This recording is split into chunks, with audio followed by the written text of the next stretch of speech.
Time and ഡിസ്റ്റൻസിൻ്റെ ആറാമത്തെ ക്ലാസ്സിൽ നമ്മൾ ഇന്ന് പരിചയപ്പെടുന്ന ചോദ്യങ്ങൾ ഏതൊക്കെയാണെന്ന് നോക്കാം. മക്കളെ, ആദ്യം ഒരു 4 ചോദ്യമുണ്ട്. 2023 ചോദ്യങ്ങളാണ്. പിന്നെ വീണ്ടും ഒരു 3 ചോദ്യമുണ്ട്. അങ്ങനെ ആകെ 7 ചോദ്യങ്ങളാണ് ഇന്നത്തെ വീഡിയോയിൽ നമ്മൾ ഡിസ്കസ് ചെയ്ത് പഠിക്കാൻ പോകുന്നത്. അപ്പം തന്നെ ചെയ്ത് നോക്കേണ്ടവർക്ക് വേണ്ടി ഇടത് സൈഡിൽ ഉത്തരം മാർക്ക് ചെയ്യാതെ കൊടുത്തിട്ടുണ്ട്, വലത് സൈഡിൽ ഉത്തരം മാർക്ക് ചെയ്തും കൊടുത്തിട്ടുണ്ട് ചെക്ക് ചെയ്യാൻ വേണ്ടി. സോ സമയം കളഞ്ഞ് വീഡിയോ കണ്ട് സമയം കളയണ്ട എന്ന അഭിപ്രായമുള്ളവർക്ക്, ആഗ്രഹമുള്ളവർക്ക് എന്ത് ചെയ്യാം, ഈ മെത്തേഡ് യൂസ് ചെയ്യാം. ഈ ചോദ്യങ്ങൾ PYQ കിട്ടുന്നുണ്ടോ നോക്കുക. ചെയ്ത് കിട്ടുന്നുണ്ടെങ്കിൽ എക്സ്പ്ലനേഷൻ കാണേണ്ട ആവശ്യമില്ല. ഇനി അറിയത്തില്ലാത്ത കുട്ടികൾ ഏത് ചോദ്യമാണോ ഡൗട്ട് ഉള്ളത് അതിൻ്റെ എക്സ്പ്ലനേഷൻ കേൾക്കുക.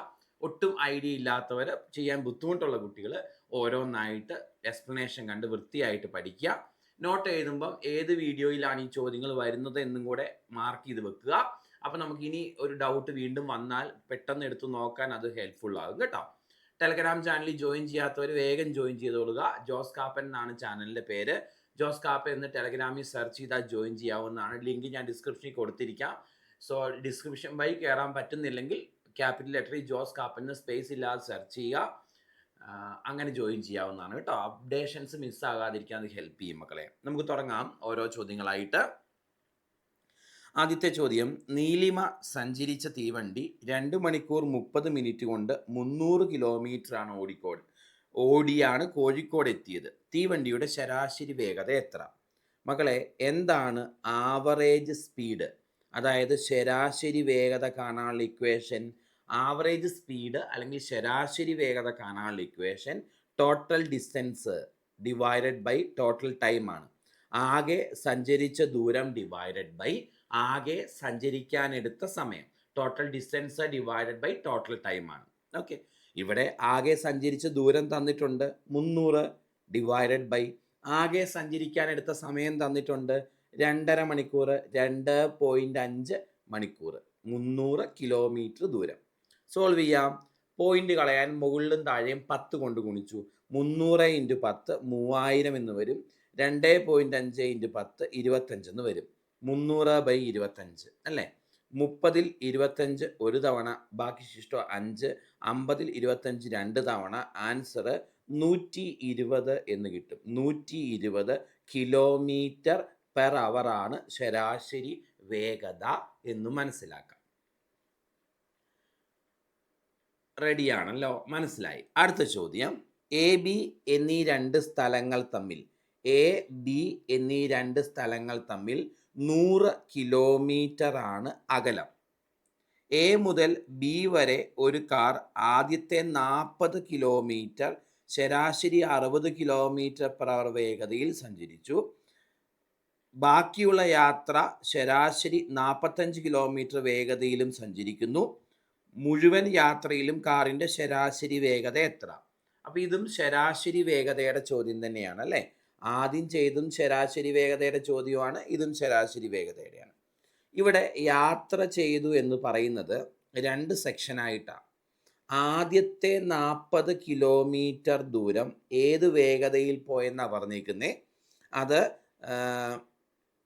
60 കിലോമീറ്റർ പെർ അവർ വേഗതയിൽ പോയെന്നാണ് പറഞ്ഞിരിക്കുന്നത്. ശരി, അടുത്ത 60 കിലോമീറ്റർ ദൂരം, ആകെ 100 കിലോമീറ്റർ ആണല്ലോ, 40 കഴിഞ്ഞാൽ ബാക്കി 60 കിലോമീറ്റർ ദൂരം 45 കിലോമീറ്റർ പെർ അവർ വേഗതയിൽ പോയെന്നാണ് പറഞ്ഞിരിക്കുന്നത്. എങ്കിൽ മുഴുവൻ യാത്രയിലെ ശരാശരി വേഗത എത്ര? മക്കളെ, ഇവിടെ ആവറേജ് സ്പീഡിൻ്റെ ഇക്വേഷൻ മുമ്പേ പറഞ്ഞ അതേ ഇക്വേഷൻ.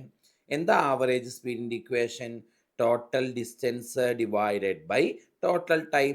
ആകെ സഞ്ചരിച്ച ദൂരം ബൈ സഞ്ചരിക്കാനെടുത്ത സമയം. ഇവിടെ ആകെ സഞ്ചരിച്ച ദൂരം എത്രയാണ് മക്കളെ? 100 കിലോമീറ്റർ അല്ലേ? ആകെ സഞ്ചരിക്കാനെടുത്ത സമയം എത്രയാ? സമയം ചോദ്യത്തിലില്ല, കണ്ടുപിടിക്കണം. ഇവിടെ നിന്ന് ഇവിടം വരെ പോകാൻ എത്ര സമയം വേണ്ടി വന്നു? ടൈം കാണാൻ ചോദിച്ചാൽ ഡിസ്റ്റൻസ് ബൈ സ്പീഡ് അല്ലേ ഇക്വേഷൻ? ഡിസ്റ്റൻസ് 40, സ്പീഡ് 60 ആണോ? അതായത് 2/3 അവർ വേണ്ടി വന്നു.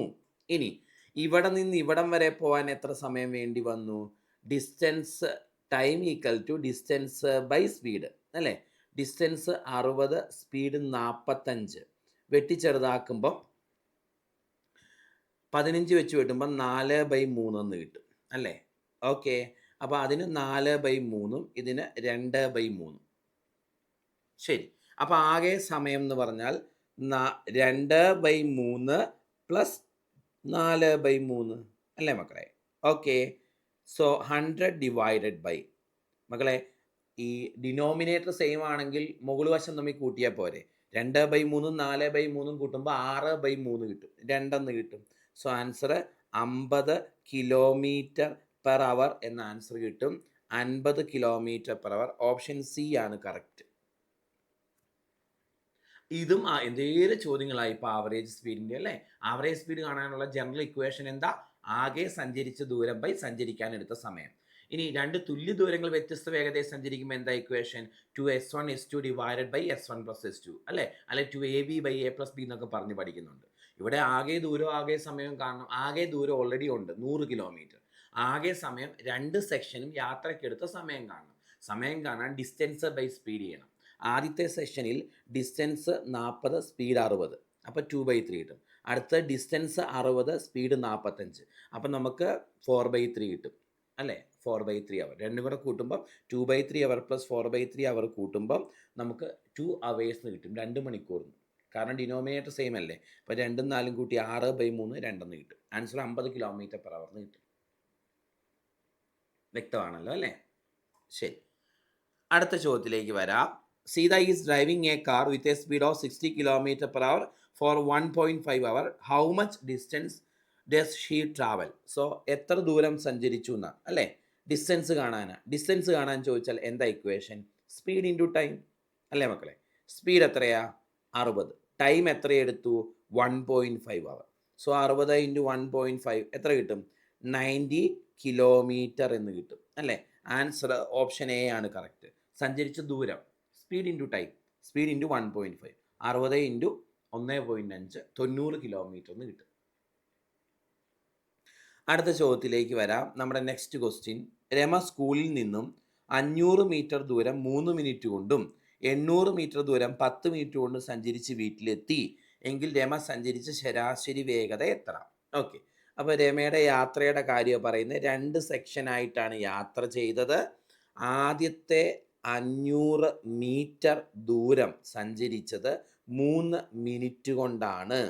അടുത്ത 800 മീറ്റർ ദൂരം സഞ്ചരിച്ചത് 10 മിനിറ്റ് കൊണ്ടാണ് അല്ലേ? എങ്കിൽ ആവറേജ് സ്പീഡ് കാണണം മക്കളെ.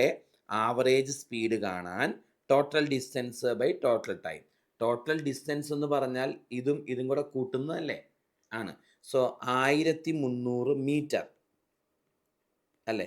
ആകെ സമയം ടോട്ടൽ ടൈം എന്ന് പറഞ്ഞാൽ ഇതും കൂടെ കൂട്ടുന്നതല്ലേ? 13 മിനിറ്റ് അല്ലേ? സോ ഇതും കൂടെ വെട്ടിപ്പോയി ആൻസർ 100 മീറ്റർ പെർ മിനിറ്റ് എന്ന് കിട്ടും. 100 മീറ്റർ പെർ മിനിറ്റ്. കാരണം ഞാൻ ഡിസ്റ്റൻസ് മീറ്ററിലും ടൈം മിനിറ്റിലും എടുത്താൽ എനിക്ക് സ്പീഡ് മീറ്റർ പെർ മിനിറ്റിലേ കിട്ടത്തുള്ളൂ. Answer 100 metre per minute. അടുത്തത്, ഒരു തീവണ്ടി 54 കിലോമീറ്റർ പെർ അവർ വേഗതയിൽ സഞ്ചരിക്കുന്നു. 3 മിനിറ്റ് കൊണ്ട് ഈ തീവണ്ടി എത്ര ദൂരം സഞ്ചരിക്കും? ഓക്കെ. സോ ഇവിടെ മക്കളെ 54 കിലോമീറ്റർ പെർ അവർ വേഗതയിൽ സഞ്ചരിക്കുന്നു എന്നല്ലേ? അതിൻ്റെ അർത്ഥം 60 മിനിറ്റ് കൊണ്ട് 54 കിലോമീറ്റർ സഞ്ചരിക്കുമെന്നല്ലേ? 54 കിലോമീറ്റർ എന്നതിനെ മീറ്ററിലേക്ക് മാറ്റിയാൽ 54,000 മീറ്റർ എന്ന് കിട്ടും അല്ലേ? 54 കിലോമീറ്റർ പെർ അവർ വേഗത എന്ന് പറഞ്ഞാൽ 1 മണിക്കൂറിൽ 54 കിലോമീറ്റർ. 1 മണിക്കൂർ എന്ന് പറഞ്ഞാൽ 60 മിനിറ്റ്. 60 മിനിറ്റിൽ 54 കിലോമീറ്റർ എന്ന് പറഞ്ഞാൽ 54,000 മീറ്റർ. ശരി. ഇനി 60 മിനിറ്റിൽ 54,000 മീറ്റർ ആണെങ്കിൽ 3 മിനിറ്റ് കൊണ്ട് എത്ര ദൂരം സഞ്ചരിക്കും എന്നതാണ് ചോദ്യം അല്ലേ? ഇത് എന്ത് ചെയ്യാം? നമുക്ക് ക്രോസ് മൾട്ടിപ്ലൈ ചെയ്യാം. 3 ഇൻറ്റു 54,000 ഡിവൈഡഡ് ബൈ 60 അല്ലേ? സോ ഇതും വെട്ടിപ്പോയി. 6ഉം 54ഉം വെട്ടിക്കളയാം 9 തവണ. സോ 9 3 27ഉം 2 0. ആൻസർ 2700 മീറ്റർ എന്ന് കിട്ടും. ഇങ്ങനെ ചെയ്യാം അതായത് എന്തുകൊണ്ടാണ് ഞാൻ ഇവിടെ മീറ്ററിൽ എഴുതിയത്? എനിക്ക് ഉത്തരം മീറ്ററിലാണ് കിട്ടേണ്ടത്. അതുകൊണ്ട് ഈ 54 കിലോമീറ്ററിനെ മീറ്ററാക്കി. ഇനി എന്തുകൊണ്ടാണ് ഇത് 1 മണിക്കൂറിന് എടുക്കാതെ 60 മിനിറ്റിന് എടുത്തത്? കാരണം 3 മിനിറ്റിൻ്റെ എനിക്ക് കണ്ടുപിടിക്കണ്ടേ. അപ്പോൾ ഇത് 2 യൂണിറ്റും സെയിം ആവാൻ വേണ്ടി ഇവിടെ 1 മണിക്കൂറിന് 60 മിനിറ്റ് എന്ന് എഴുതി.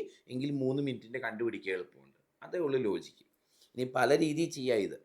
54 കിലോമീറ്റർ പെർ അവർ എന്ന് പറഞ്ഞാൽ നമുക്കറിയാം ഇതിനെ മീറ്റർ പെർ മിനിറ്റിലേക്ക് മാറ്റാൻ. മീറ്റർ പെർ മിനിറ്റിലേക്ക് മാറ്റാൻ എന്ത് ചെയ്താൽ മതി എന്നാണ് പഠിച്ചേ? ഇൻറ്റു 50/3 ചെയ്യണം കേട്ടോ. അറിയത്തില്ലെങ്കിൽ പഠിച്ചോണം. കിലോമീറ്റർ പെർ അവറിനെ മീറ്റർ പെർ മിനിറ്റിലേക്ക് മാറ്റാൻ 50/3 കൊണ്ട് ഗുണിക്കണം. ശരി, അപ്പോൾ 54 ഇൻറ്റു 50/3 ചെയ്യാം. ഇതും കൂടെ വെട്ടിപ്പോയി. 5ൽ 1 തവണ, 24 8 തവണ അല്ലേ. സോ 18 ഇൻറ്റു 50 എന്ന് കിട്ടും. എത്ര കിട്ടും മക്കളെ? 18 ഇൻറ്റു 50, 18 ഇൻറ്റു 50 അല്ലേ. 18 ഇൻറ്റു 50 നമുക്ക് 900 എന്ന് കിട്ടും. 900 മീറ്റർ എന്ന് കിട്ടും. അപ്പോൾ എനിക്ക് മനസ്സിലായി മീറ്റർ പെർ മിനിറ്റ് എന്നാണ് കിട്ടുന്നത് അല്ലേ. മീറ്റർ പെർ മിനിറ്റിലേക്കല്ലേ മാറ്റിയത്. അപ്പോൾ എനിക്ക് മനസ്സിലായി ഇതിൻ്റെ സ്പീഡ് 54 കിലോമീറ്റർ പെർ അവർ എന്ന് പറഞ്ഞാൽ 900 മീറ്റർ പെർ മിനിറ്റ്. അതിൻ്റെ അർത്ഥം 1 മിനിറ്റിൽ 900 മീറ്റർ. 3 മിനിറ്റ് കൊണ്ട് 3 ഇൻറ്റു 900 അല്ലേ, 2700 മീറ്റർ. കണ്ടോ, ഇങ്ങനെയും ചെയ്യാം, അല്ലെങ്കിൽ ഇങ്ങനെയൊക്കെ ചെയ്യാം, അല്ലെങ്കിൽ മീറ്റർ പെർ സെക്കൻഡിലേക്ക് മാറ്റിയിട്ട് ചെയ്യാം. പല രീതിയുണ്ട്. ഈ മെത്തേഡാണ് കുറച്ചുകൂടെ ബെറ്റർ എന്ന് തോന്നുന്നു. അങ്ങനെ ചെയ്യാം, ഇങ്ങനെ ചെയ്യാം, ഒന്നുമില്ല മക്കളെ. ഇത് രണ്ടാമത്തെ മെത്തേഡ് കൺഫ്യൂഷൻ ഒന്നും വേണ്ട. കിലോമീറ്റർ പെർ അവറിലാണ് തന്നേക്കുന്നത്. ഞാൻ മീറ്റർ പെർ മിനിറ്റിലേക്ക് മാറ്റി. അതിന് 50/3 കൊണ്ട് ഗുണിക്കണമെന്ന് കാണാതെ പഠിച്ചോണം കേട്ടോ. ഓക്കെ, അപ്പം 900 മീറ്റർ പെർ മിനിറ്റ് എന്ന് കിട്ടി. 900 മീറ്റർ പെർ മിനിറ്റിൻ്റെ അർത്ഥം 1 മിനിറ്റ് 900 മീറ്റർ വേഗതയാണ്. അപ്പം 3 മിനിറ്റ് കൊണ്ട് 900 ഇൻറ്റു 3 അല്ലേ, 2700 മീറ്റർ സഞ്ചരിക്കും. ഓക്കെ, അടുത്ത ചോദ്യം. അരുൺ 240 മീറ്റർ 24 സെക്കൻഡ് ഓടിയെത്തിയെങ്കിൽ അരുണിൻ്റെ വേഗത മീറ്റർ പെർ സെക്കൻഡിൽ എത്ര? സിമ്പിൾ ചോദ്യമല്ലേ. സ്പീഡ് കാണാൻ ഡിസ്റ്റൻസ് ബൈ ടൈം അല്ലേ മക്കളെ. ഓക്കെ, ഡിസ്റ്റൻസ് 240 അല്ലേ. സോ ടൈം 24 അല്ലേ. So answer 10 metre per second എന്ന് കിട്ടും. കാരണം ഇവിടെ ഡിസ്റ്റൻസ് മീറ്ററിലാണ്, ടൈം സെക്കൻഡിലാണ്. അപ്പോൾ സ്പീഡ് മീറ്റർ പെർ സെക്കൻഡിൽ കിട്ടിക്കോളും. വേഗത മീറ്റർ പെർ സെക്കൻഡിൽ എത്രയാണെന്ന് ചോദിച്ചാൽ ആൻസർ 10 മീറ്റർ പെർ സെക്കൻഡ് എന്നാണ് കിട്ടുന്നത്. സിമ്പിൾ ചോദ്യമായിരുന്നു അല്ലേ. അടുത്തത്, ഒരാൾ 75 കിലോമീറ്റർ പെർ അവർ വേഗതയിൽ കാർ ഓടിക്കുന്നു എങ്കിൽ 50 മിനിറ്റിൽ അയാൾ സഞ്ചരിച്ച ദൂരം. ഓക്കെ, 75 കിലോമീറ്റർ പെർ അവർ വേഗത എന്ന് പറഞ്ഞാൽ 1 മണിക്കൂറിൽ 75 കിലോമീറ്റർ വേഗത. 1 മണിക്കൂർ എന്ന് പറഞ്ഞാൽ 60 മിനിറ്റ്. അപ്പോൾ 60 മിനിറ്റിൽ 75 കിലോമീറ്റർ ആണ് അയാളുടെ വേഗത. ഇനി 50 മിനിറ്റിൽ അയാൾ എത്ര ദൂരം സഞ്ചരിക്കുന്ന? 60 മിനിറ്റിൽ 75 കിലോമീറ്റർ സഞ്ചരിക്കുമെങ്കിൽ 50 മിനിറ്റിൽ എത്ര ദൂരം സഞ്ചരിക്കുന്നത് കണ്ടുപിടിച്ച ഉത്തരവായില്ലേ. അപ്പോൾ നിങ്ങൾ ചോദിക്കും, സാറേ എന്തുകൊണ്ടാണ് ഇവിടെ 60 മിനിറ്റ് എന്ന് എഴുതിയത്? കാരണം 50 മിനിറ്റിൽ എത്ര ദൂരം സഞ്ചരിക്കും എന്നല്ലേ കണ്ടുപിടിക്കണ്ടേ. അപ്പോൾ ഇത് 2 യൂണിറ്റ് ഒരേപോലെ ആവണ്ടേ. അതുകൊണ്ട് 1 മണിക്കൂറിൽ 75 കിലോമീറ്റർ എന്നതിനെ 60 മിനിറ്റിൽ 75 കിലോമീറ്റർ എന്നെടുത്തു. കിലോമീറ്ററിൽ തന്നെ എടുക്കാൻ കാരണം ഇവിടെ ഓപ്ഷൻ എല്ലാം കിലോമീറ്ററിൽ തന്നെയാണ് കിടക്കുന്നത്. അതുകൊണ്ടാണ്. ഇത് സോൾവ് ചെയ്താൽ മതി. എന്ത് ചെയ്യാം? ക്രോസ് മൾട്ടിപ്ലൈ ചെയ്യാം. ഇങ്ങനെ അല്ലേ. 50 ഇൻറ്റു 75 ഡിവൈഡഡ് ബൈ 60. ഈ 60ഉം 75ഉം നമുക്ക് വെട്ടിക്കളയാം 15 വെച്ച്. ഇത് 5 തവണ, ഇത് 4 തവണ. ശരിയല്ലേ മക്കളെ? അപ്പോൾ 5 25 250/4 എന്നാണ് വരുന്നത്. ആൻസർ 250 ഡിവൈഡഡ് ബൈ 4 നമുക്ക് 62.5 എന്ന് കിട്ടും അല്ലേ, കിലോമീറ്റർ. ഒന്ന് വെട്ടിച്ചെറുതാക്കാം. 125/2, 125ൻ്റെ പകുതിയാണ് 62.5 കേട്ടോ. അപ്പോൾ ഇന്നത്തെ ഇത്രയും ചോദ്യങ്ങൾ മനസ്സിലായല്ലോ. ടൈം ആൻഡ് ഡിസ്റ്റൻസ് കുറച്ച് വലിയ ടോപ്പിക്കാണ്. എളുപ്പമുള്ള ചോദ്യങ്ങളൊക്കെ ഉണ്ട്, നല്ല വെറൈറ്റി ചോദ്യങ്ങളുണ്ട്. അപ്പോൾ ഇതിന് കുറച്ച് വീഡിയോസും കൂടെ നമുക്ക് ആവശ്യമായിട്ട് വരും. 2024 ചോദ്യങ്ങളൊക്കെ ഇനി നമുക്ക് ചെയ്യാനുണ്ട്. കറക്റ്റ് ഫോളോ ചെയ്യുക. നിങ്ങളുടെ അഭിപ്രായങ്ങൾ തീർച്ചയായും ഒത്തിരി വിലയേറിയതാണ്. അത് രേഖപ്പെടുത്താൻ മറക്കാതിരിക്കുക കേട്ടോ. Thank you.